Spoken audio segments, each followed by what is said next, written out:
चलो अगला एक क्वेश्चन अपन देखते हैं, बढ़िया वाला। थोड़ा सिंपल से ही डिसाइड किया मैंने करने को, क्योंकि एकदम से लेवल भी बढ़ा दूंगा तो आप लोगों को दिक्कत आएगी। एक सिंपल क्वेश्चन ढूंढा है, थोड़ा सा एक ट्विस्ट है उसमें, ज़्यादा बड़ा नहीं है। आप देखो, द दिख रहा है ना, mass specific gravity,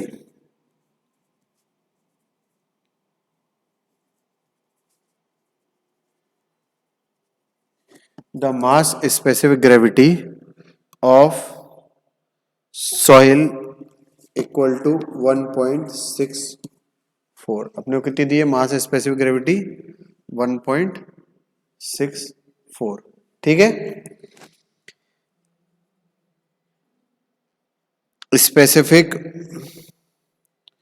gravity of soil solids अपने को देके रखा है 2.70। Determine void ratio for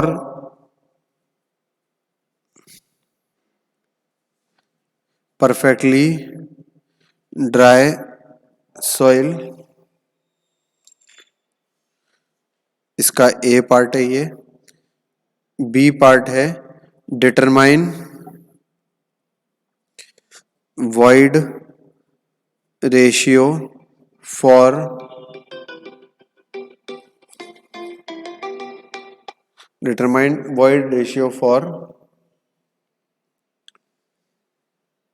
soil water content assumed to be 8%। उसने दो तरह से आपसे क्वेश्चन पूछा है। पहले उसने ये पूछा है कि जब आपका सॉइल पूरा ड्राई है तब वॉइड रेशियो बताओ, और दूसरा क्वेश्चन ये पूछा है तब वॉइड रेशियो बताओ जब उस सॉइल में वाटर कंटेंट कितना है, 8% है। इसके पहले आपका दिमाग ये घुमा होगा, सर ये दो तरह की स्पेसिफिक ग्रेविटी कैसे दे दी। ये है पूरे सॉइल सैंपल की स्पेसिफिक ग्रेविटी, ये है सिर्फ सॉइल सॉलिड की स्पेसिफिक ग्रेविटी। अगर आपको पूरे सॉइल सैंपल की स्पेसिफिक ग्रेविटी देके रखी है 1.64,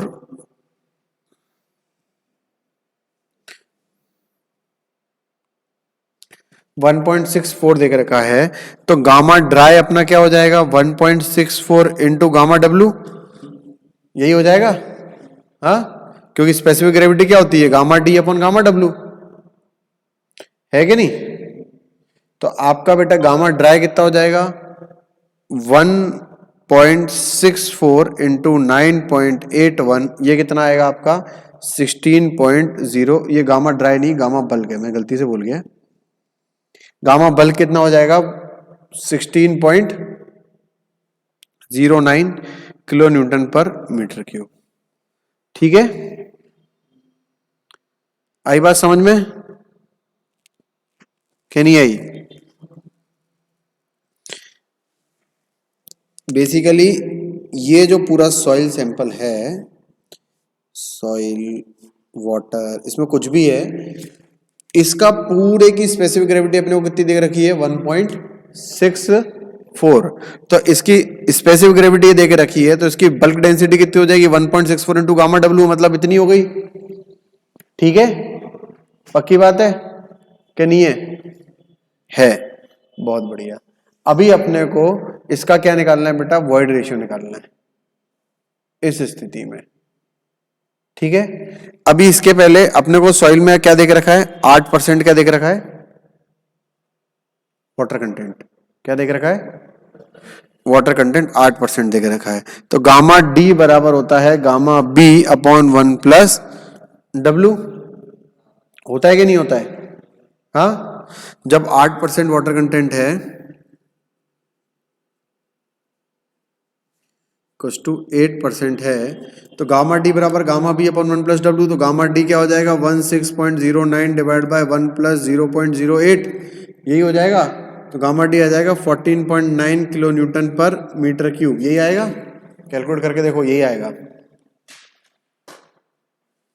गामा डी होता है G S gamma W divide by 1 plus E, तो 14.9 बराबर जीएस दिया है 2.7 into 9.81 divided by 1 plus E, तो 8% वाटर कंटेंट पे अपना ई कितना आ जाएगा 0.78। ये कैलकुलेट करके देखना, ये आसानी से आ जाएगा। हाँ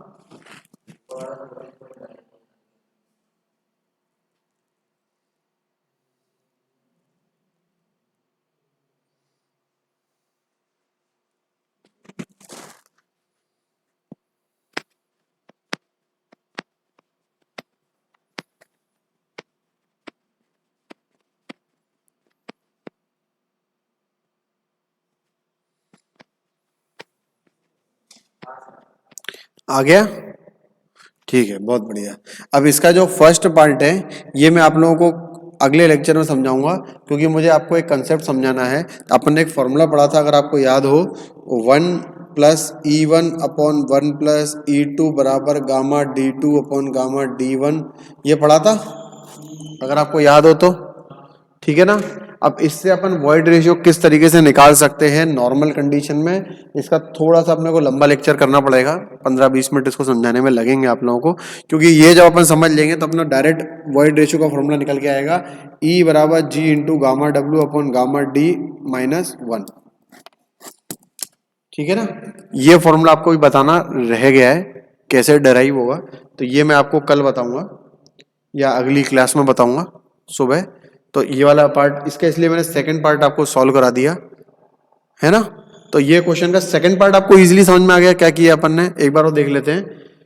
जीएम अपने को दिया था, जीएम से अपन ने गामा बी निकाला, गामा बी से अपन ने गामा डी निकाला, 8% वाटर कंटेंट पे गामा डी से अपन ने ई निकाल लिया, कुछ भी नहीं किया, समझ रहे हो, इतना सा काम किया है। अभी ये वाली जो फॉर्मूला है इसको मेरे को एक्सप्लेन आप लोगों को करना है, ये मैं आपको अगली क्लास में एक्सप्लेन करूंगा, ठीक है। आई बात समझ में। तो अभी का मेरे ख्याल से आपको सब कुछ समझ में आ गया होगा आज का। अभी जो भी क्वेश्चंस हैं घर जाके आपको एक बार और प्रैक्टिस करने, अपनी किताब में जाके देखना जो भी क्वेश्चंस और आप लोगों से बन रहे हैं, घर जाके सारे फॉर्मूले रिवाइज करना है, क्योंकि कल सुबह पहली क्लास है, तो सब पढ़ के आना, ठीक है। ओके, चलो बाय बाय।